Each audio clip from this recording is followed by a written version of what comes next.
Welcome to KMUZ Theater Talk. I'm your host, Ed Schoaps, bringing you the news and in-depth interviews about auditions and performances of plays and musicals at theaters throughout the Mid-Willamette Valley.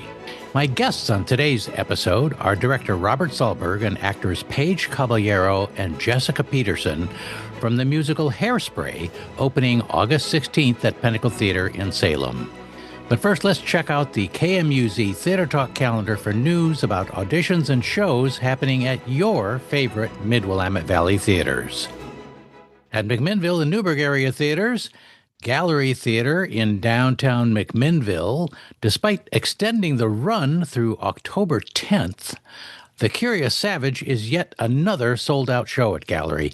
If you're wondering what you missed, check out the KMUZ Theater Talk podcast for an interview with director Tonya Nichols and actors Beck Hazel and Sarah Horning from this timeless comedy. And next up, the musical Xanadu comes to the Gallery main stage August 29th through September 21st.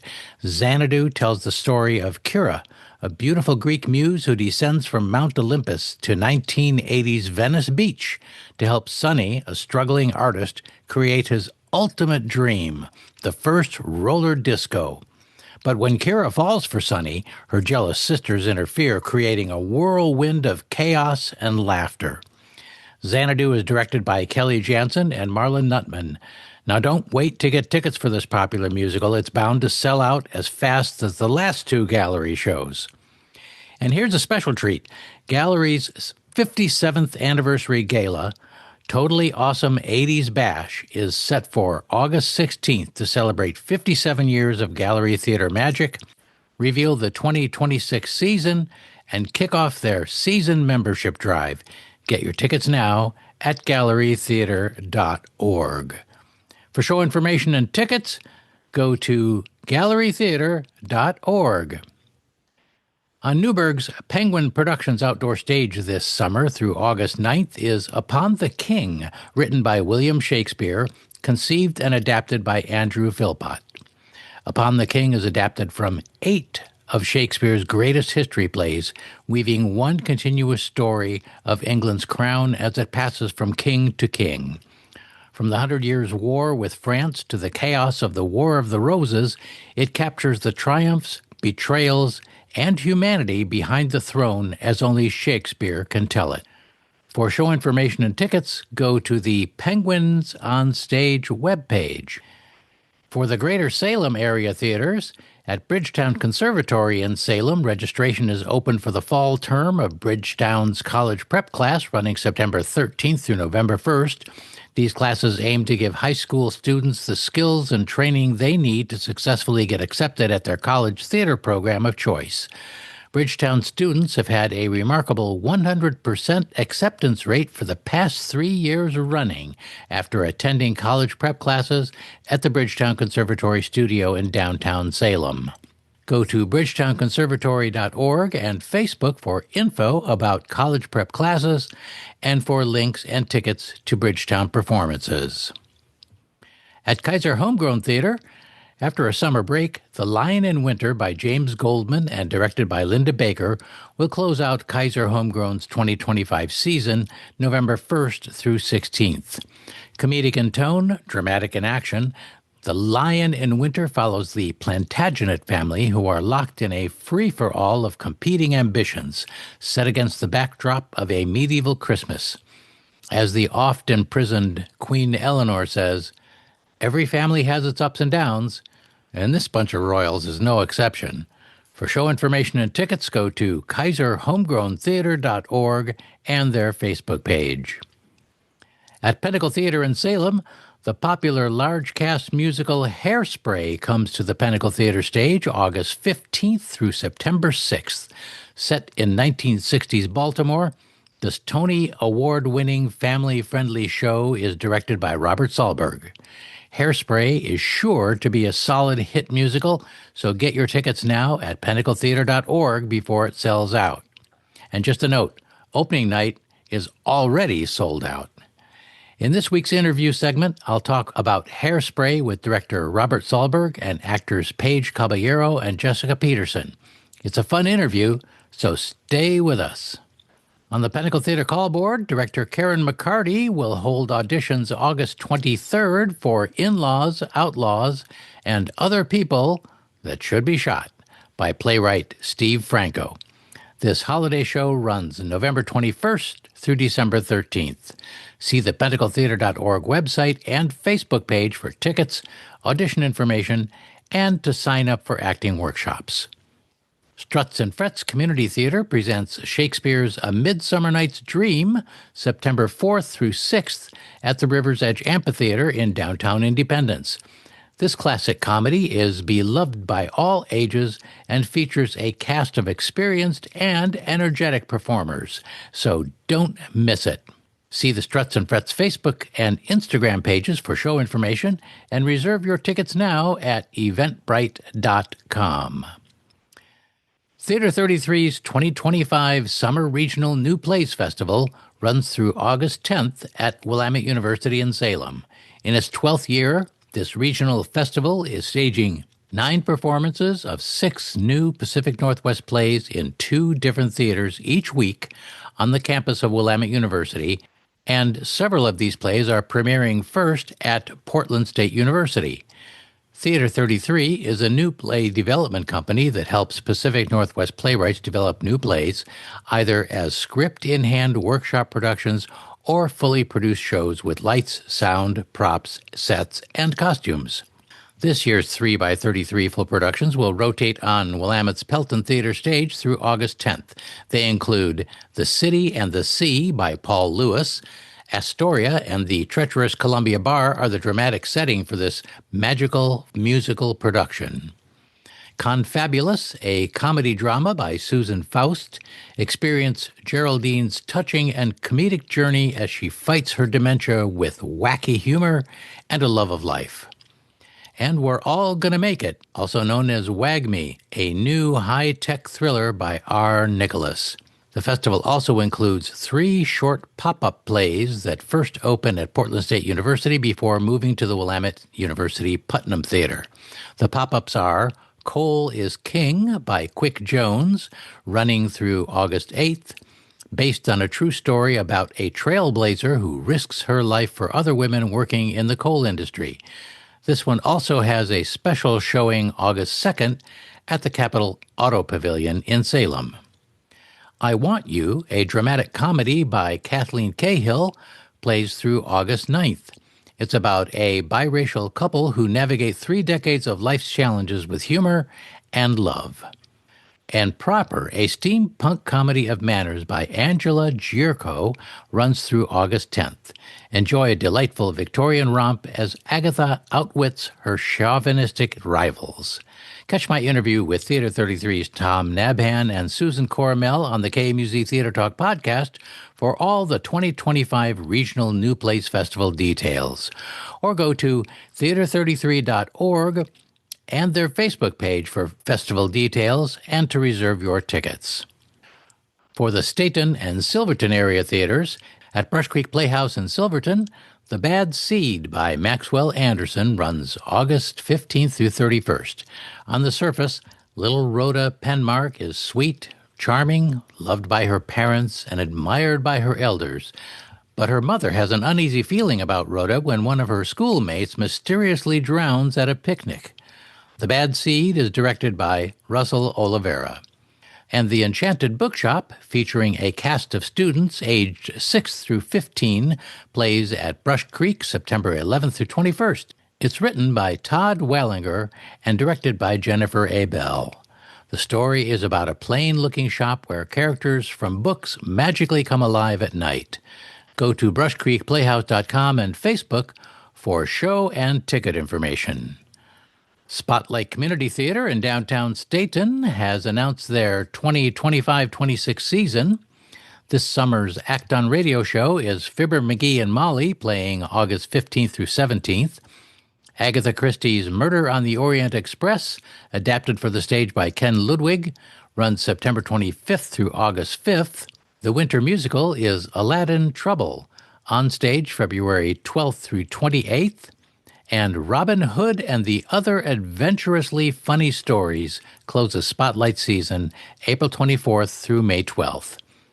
Meanwhile, Spotlight's Summer Drama Day Camp is happening August 4th through 8th. This summer, students will bring Shakespeare to life with a kid-friendly adaptation of Hamlet on stage at Spotlight on August 8th.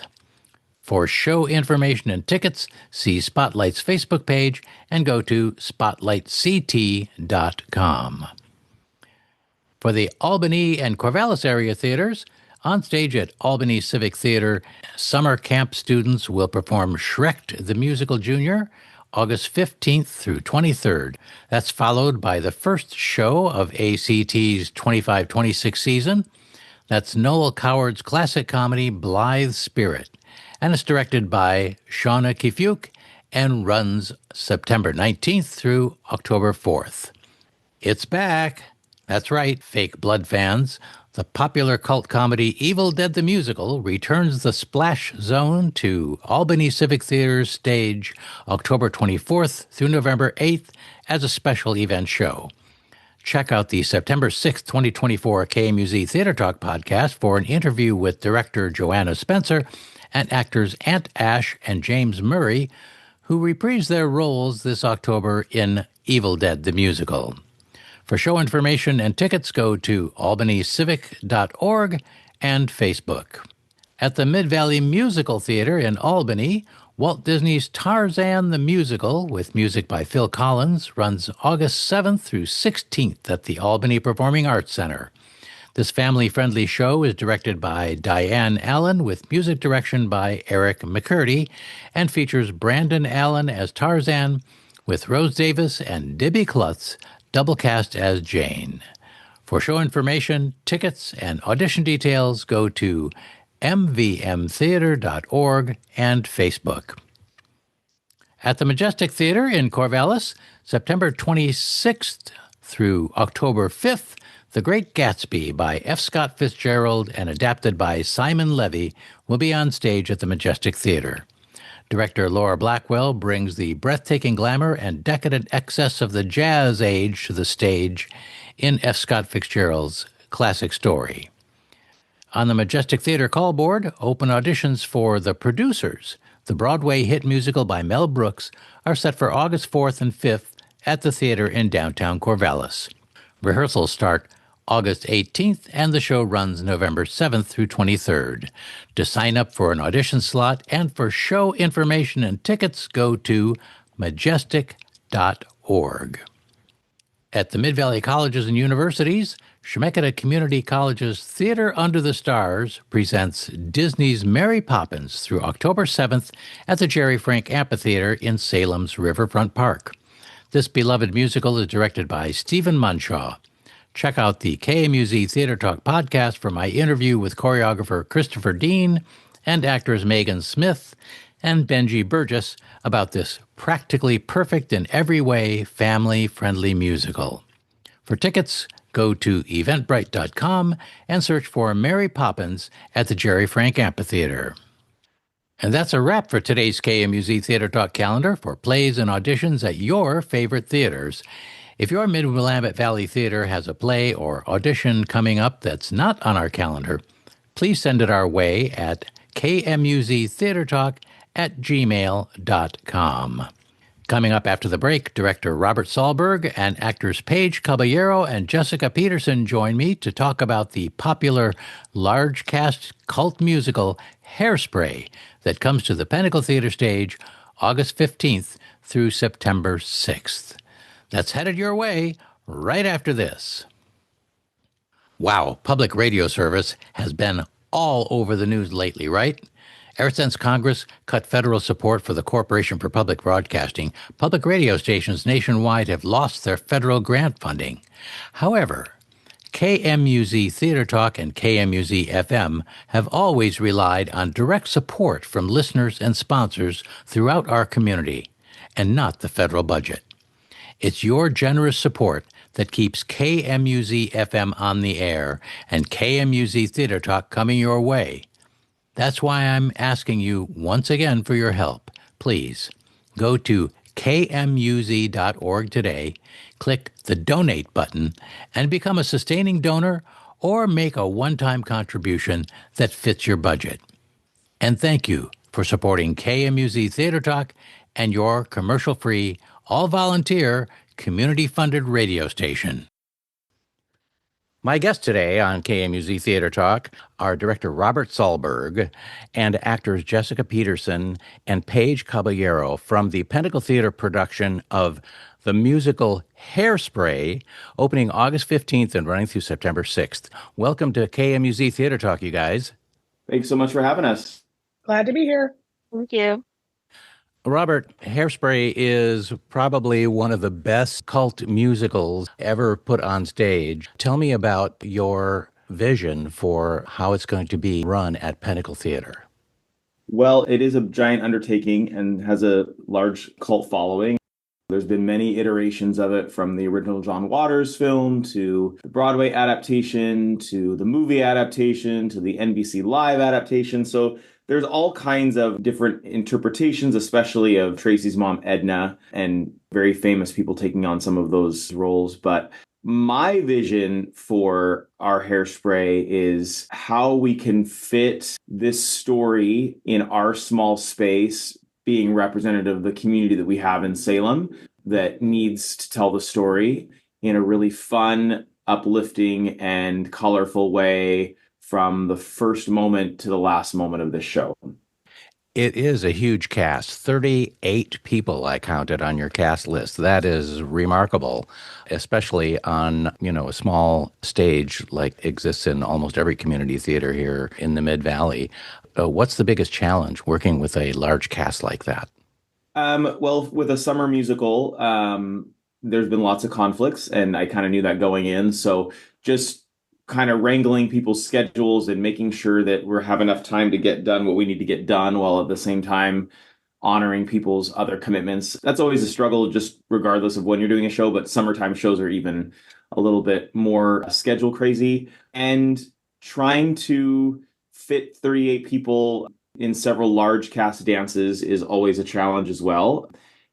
There's 16 dance numbers in the show, so making sure that every dance is getting the attention that it needs in a different way. And some of them are really small, duets or small group dances. And then we've got several just really large scale dance numbers. So it's a technically difficult show no matter what. And then you add to that 16 dance numbers that are all really high energy, and you've got a recipe for quite an adventurous rehearsal process.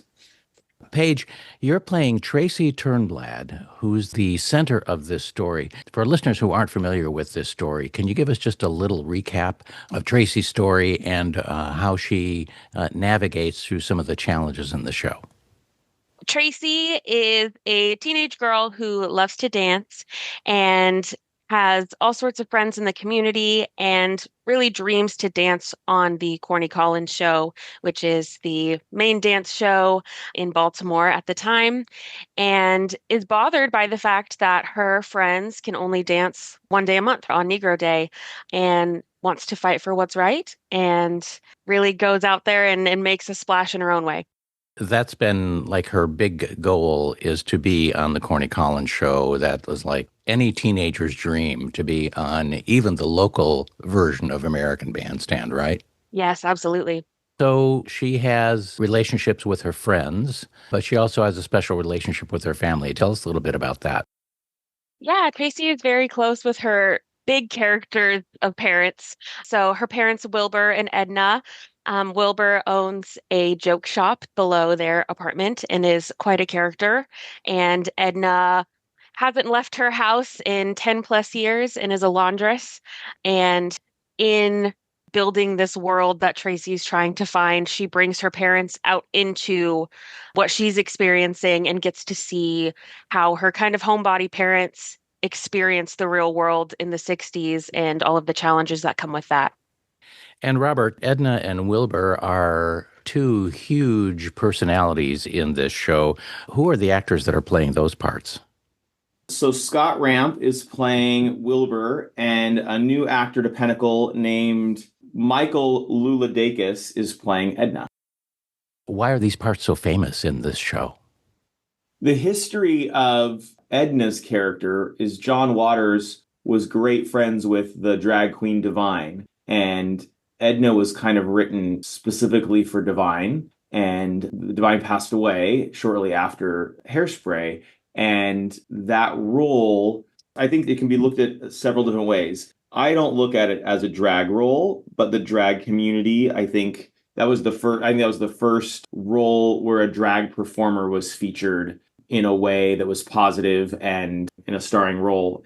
Part of the cult nature of Hairspray and how it became popular was Divine in that role, and it's such a fun and fierce role that I think people really other really famous people have really wanted to play that role. So you've got Harvey Fierstein, who's got large name recognition and has had a lot of success on Broadway, kind of reinventing that role for the musical. And so Divine in the non-musical version did it very differently than Harvey Fierstein does it on Broadway. And I think because of the mass appeal of Hairspray to this wider audience on Broadway, a lot of people more associate Edna probably with Harvey Fierstein's voice than they do the original Divine character. And then you have, stars like John Travolta, who then stepped in to play Edna in the movie version of Hairspray. And you have actors like Christopher Walken and Martin Short, who've played Wilbur in other variations. So I think because of the popularity and just the fun that those two roles offer to actors in this kind of crazy show has lent an appeal to people really finding those two roles to be, chestnut roles in the show. And they've got a beautiful moment in the show where Wilbur sings to Edna about how much they love each other. And so there's a real relationship built between the mom and dad in this show that goes in a different direction than people may expect if they haven't seen the show before. Jessica Peterson, you play also a really over-the-top role as Motormouth Maybelle. And, every role in this show has has a potential for being a standout. But once again, you've been cast in a role that people are going to remember. Tell us a little bit about Motormouth Maybelle and what part she plays in this story. Yeah, a beast of a role for sure. And I'm super honored to be playing it, as it's a bucket list for me as an actor. Motormouth Maybelle, opposite of Tracy, has been in the scene with the Corny Collins show for Negro Day for some time. And that is the day that her friends, her family, and her son, Seaweed, who's also a part of the cast of Negro Day, get to shine. But this is not a new feat for Motormouth. The conversation around segregation and the role that Black people play in Baltimore in the time. And so, though not on stage often, when she is on stage, she makes it known. Her songs and her storyline is really wrapped around her understanding and her experience growing up in Baltimore, and how she shares with Tracy and Tracy's friends that this is not new information. The things that you're fighting for right now and what you want to see, I've experienced them. They're a part of my generation, of how I grew up, and this is where we are. But this is where we can go.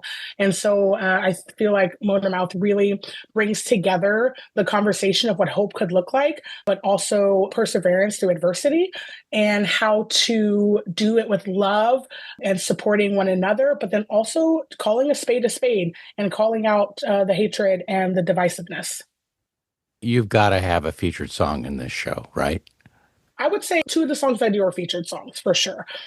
The first song, Big Blonde and Beautiful, is an interaction with Edna specifically, and just sharing in the realities of being a big woman and why it is, one, the coolest thing, and what you can do with that type of sass and pizzazz, and how to feel comfortable and confident in your body. I think that is just showing Motormouth's own experience in that, and especially being on television. And then I Know Where I've Been is the culmination of the pain and tears and struggle that Black people have faced then. And really, I think this is the time where Tracy and her friends get to see, once again, this is not anything new. Let me tell you a little bit about how the experience has been. And you really get to see our cast, my peers, come together and come alive in this moment. Paige, tell our listeners a little bit about the challenges that Tracy has from scene to scene in this show.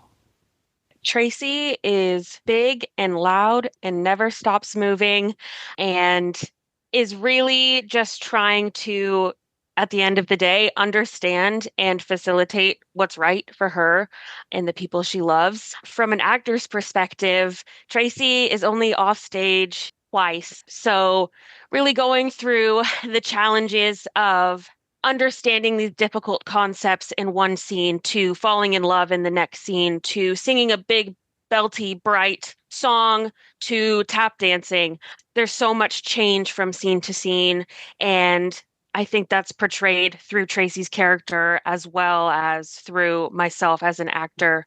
Learning to really embody who Tracy is something that will come across as we work forward through the show. At the end of the day, very big energy. I think we all could use a little bit of Tracy's energy in our life and her huge heart, because that's really what carries her through all these challenges. So you guys have a few weeks yet before you open. What are the biggest challenges that you've overcome so far, Paige? Tracy is a beast of a role, and learning all of the songs and all of the dances and all of the lines while still trying to find who Tracy is and really tap into her energy and her excitement and her passion is intimidating, but such an honor to be able to take on. So definitely managing all of the information that I'm taking in every day, inside and out of rehearsal, has been a huge challenge, but I know that it's something that will resonate with audiences, and this story is important and has been told so many times, but is always told a little bit differently.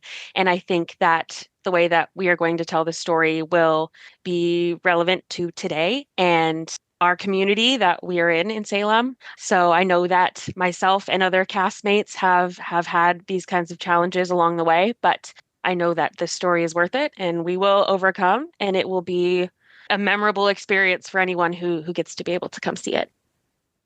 And Robert, there's a little bit over 2 weeks before you guys open. What are you working on between now and then, and what are you looking forward to toward opening?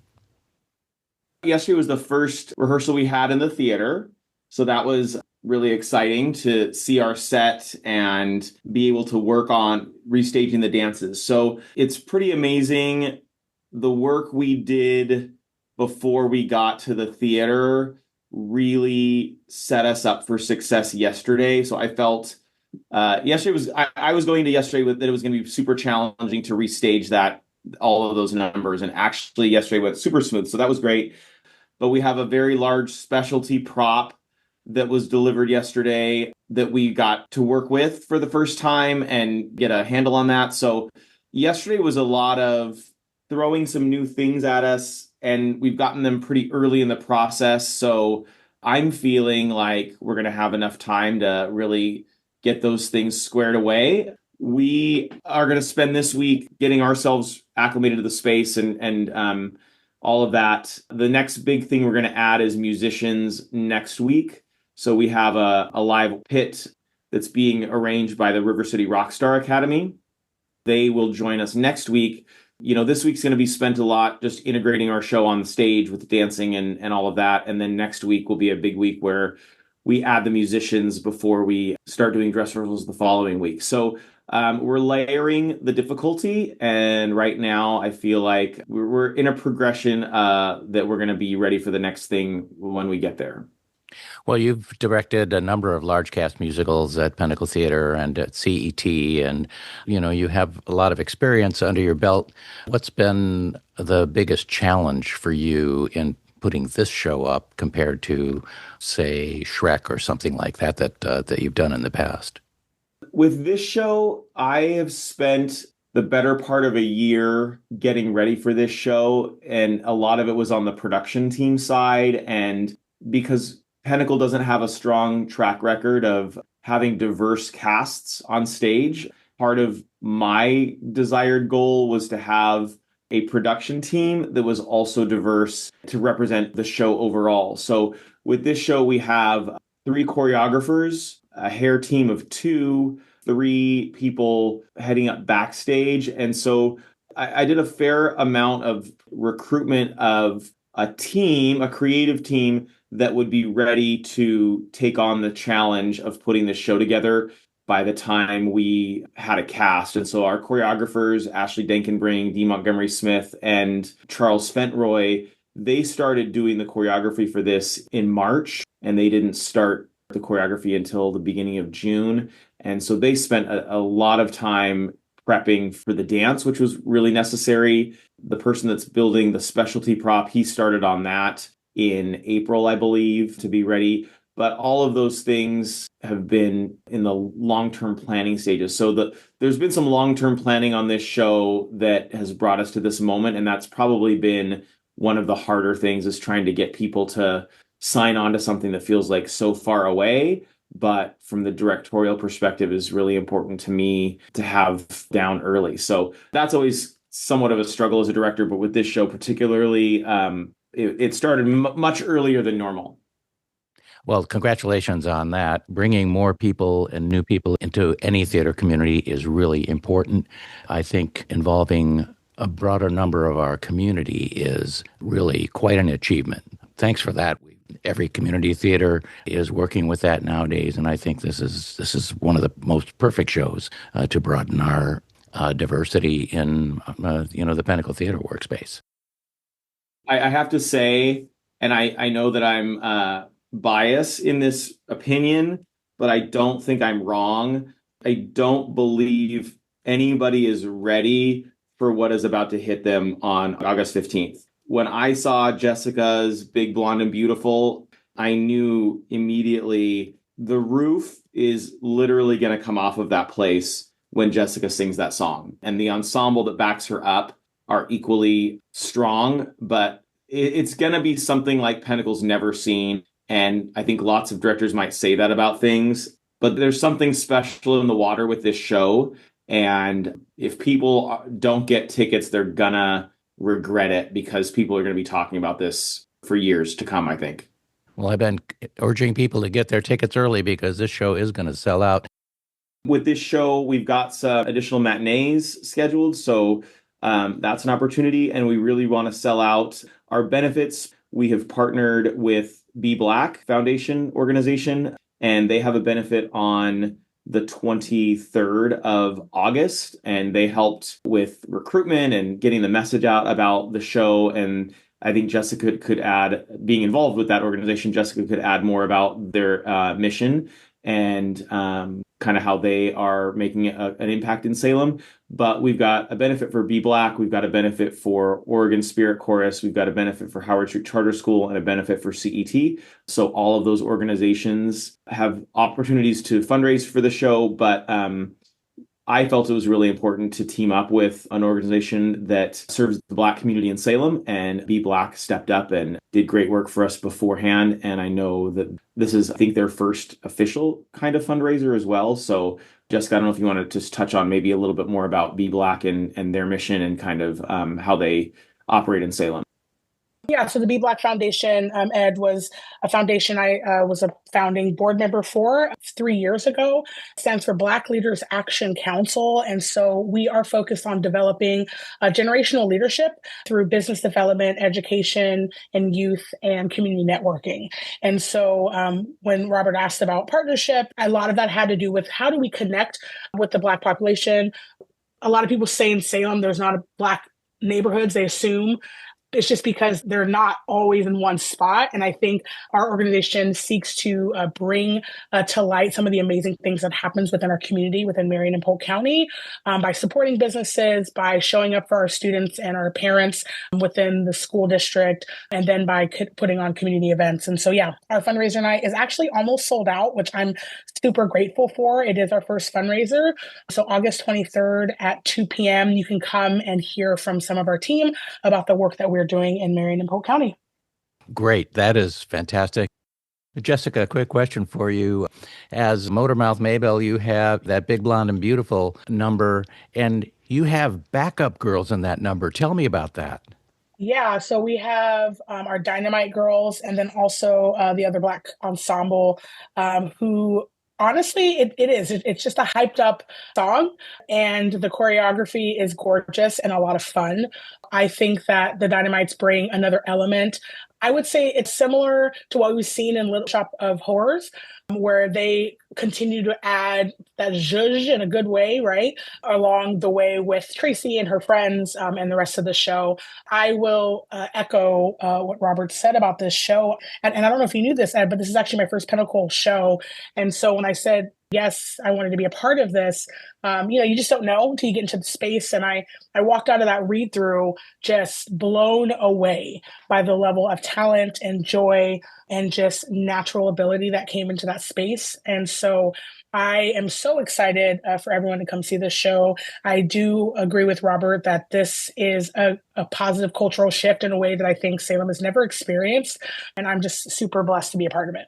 I can't wait. And I'll bet, Paige, you can't wait either. What are you looking forward to between now and opening night? Oh my goodness, being able to see just the basis of the set yesterday and to be able to walk in and feel just the shift in energy with the cast and the crew was such an amazing feeling, and being able to put everything that we've been working so hard on to music and in these costumes and on this beautiful set is something I'm very much looking forward to. And I know that as we move forward, things are just going to get more exciting and brighter. This is a timeless message that we're trying to tell. And as we're really honing in on everything, it's just becoming more beautiful. And I can't wait to see how it all comes out. And I can't wait for audiences to be able to see this incredible cast and this incredible group of people that have come together to tell this story. It's going to be a great time. Don't miss it. And Robert, this show is about a bygone era, but tell us how it relates to our world today. Well, that would suggest racism is bygone. It's not. It's alive and well. We see it all the time on the news. We hear about it. So the era of the 60s is gone, but none of the racism and discrimination and phobias are gone. They're still with us. They're still with us. They're absolutely with us. So will the clothes look different? The clothes will look different. The hair will look different. The makeup will look different. The dancing might look different, but the message is not gone. It's still alive and well. It's shows like this that help us look in the mirror and realize that Tracy's struggle, Motormouth's struggle, Seaweed's struggle, Little Inez's struggle still resonates today. It may be less overt. It may not be as hidden, depending on, I think, where you are and what your circumstance is. But it's sad to say that Hairspray is still a relevant show. For as wonderful as the singing and dancing is, it would be great if there was a time when the message wasn't relevant and we were just telling it from a historical perspective, but we're telling it from a look in the mirror society. We're still experiencing the discrimination and the racism that existed in 1962. Well, folks, Hairspray is playing at Pentacle Theatre August 15th through September 6th. It's a cult musical. It was a cult film, and it is going to be an amazing production at the Pentacle Theatre. A cast of 38 on a very intimate stage, and the cast in this show is ready to thrill the audience. This is a remarkable achievement for director Robert Salberg in the diversity that he's brought to this show, and to actors like Paige, Caballero, and Jessica Peterson, who I've also been talking with today on our Theater Talk program. I want to thank you guys for participating in this show, for creating this achievement, and for joining me here on KMUZ Theater Talk. Break a leg, you guys. Thank you so much. We're really excited. Can't wait. Thank you, Ed. Yes, thank you so much.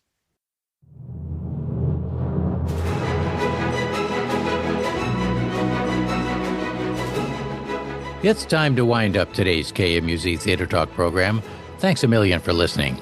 KMUZ Theater Talk comes your way at 9 a.m. the first and third Friday of the month on KMUZ at 100.7 and 88.5 FM. Also on KMWV-FM Dallas at 98.3 HD2 and streaming worldwide at kmuz.org and on the KMUZ mobile app. If you'd like to share this program with your friends and hear more behind-the-curtain interviews, open your favorite podcast app and subscribe to KMUZ Theater Talk. I'll be back August 15th with a brand new KMUZ Theater Talk program. Meanwhile, see the KMUZ Theater Talk Facebook page for news and updates about live theater in the Mid-Willamette Valley. Next Friday at 9 a.m. on KMUZ 100.7 and 88.5 FM, you can tune in to Talking About Art with Joel Zack. KMUZ Theater Talk is proud to partner with the Mid-Valley Theater Network and with Press Play Salem. Until next time, I'll see you in the front row.